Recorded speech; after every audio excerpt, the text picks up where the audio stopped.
I tweeted this on Saturday. It's Friday or Saturday. I think it was Friday. The TikTok video of the girl in her car. I want you to watch this video because this is talking about bad logic. This is bad logic. If you guys would play clip number 4. Do you want to know one of the saddest realizations I recently had?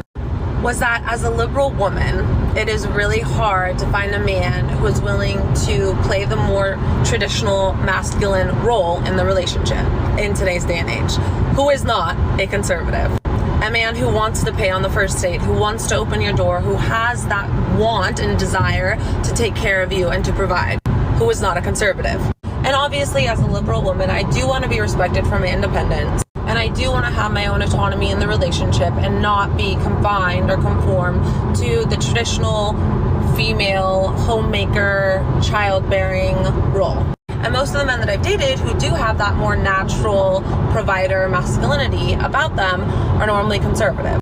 So I don't really know what to do because I don't want to compromise my morals and values just to find a man. But am I asking to have my cake and eat it too? You're asking to be a lesbian is what you're asking for. Just find you a good girl, go home to, and find one with some money that'll pay for you. Because this girl, all she wants is a free ride. She wants a free ride. She doesn't want to give anything. She doesn't want to change anything. Newsflash, if you're going to be in a successful relationship with anybody, you got to change. That you can't. Two people can't live together for the rest of their lives. I mean, let's say marriage, you can't live in the same house with that person for very long without changing some things. You got to switch it up a little bit. You can't stay the way you are. But I mean, she says, I want a guy who's going to do all these things for me, but I'm not going to change a single thing about myself. Here's the deal, honey. If you want a traditional man, then why don't you try being a traditional woman? You know, if you want a man to play that masculine role and be an alpha, then why don't you learn to play your traditional role and all the things you said you didn't want to do, the things that guys like that are actually attracted to? Believe it or not, see, the amazing thing to me, they equate that. She was equating being a homemaker or, you know, traditional family values, things like that, as being some kind of subservient role. It's not. It's an empowering role.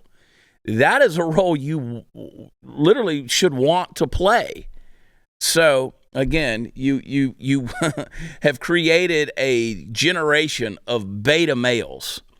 You've accused masculinity, true masculinity, of being toxic. You know, man can't explain something to you without you accusing him of being condescending and say he's mansplaining. A guy can't sit on a chair and spread his legs because, believe it or not, there are testicles there. And you say he's manspreading, and that's offensive. And then if a guy tries to hold the door open for you, you've been told, I can get my own damn door.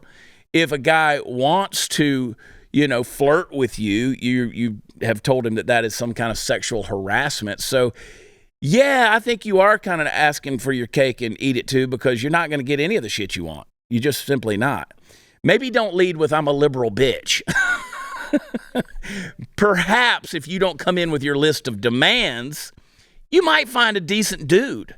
And it might be that you find a decent dude that wildly, in the miraculous, falls in love with you. And then somehow you find yourself in love with him enough that you find yourself willingly changing too. Because, you know, like a puzzle piece, you don't want to keep trying to cram everything together. You want to do a little bit of twisting so that it goes together the way it was created to. Weird, huh? Just a thought. But I got a lot of leverage, a lot of traction out of sharing that video in various places the other day. And wow. The fact that level of illogical thinking is out there is mind-blowing to me. Well, Chad, it's also like, what really are you unwilling to give up in that scenario? What does she think she's supposed to have to like give up? Yeah. Like, she didn't mention a specific, she says bodily autonomy. Like, I assume she's probably pro-choice. Like, right. I don't think that's make or break necessarily, but I don't understand what she thinks she would have to give up in this situation. Yeah. No, that's the thing. I mean, again, if you want those values, you've got to value those values. And she said, I want these values in a man, but I don't value that in my own life. So there's, that's the kind of thing. You can't, spit in one hand and call it, honey. I mean, it's just not what it is. But this is the world we're living in, where we're recreating reality and then calling it truth, calling it true, or factual. You can't do that. That kind of logic is always going to doom you to failure. It's a house of cards, and there's a wind a blowing.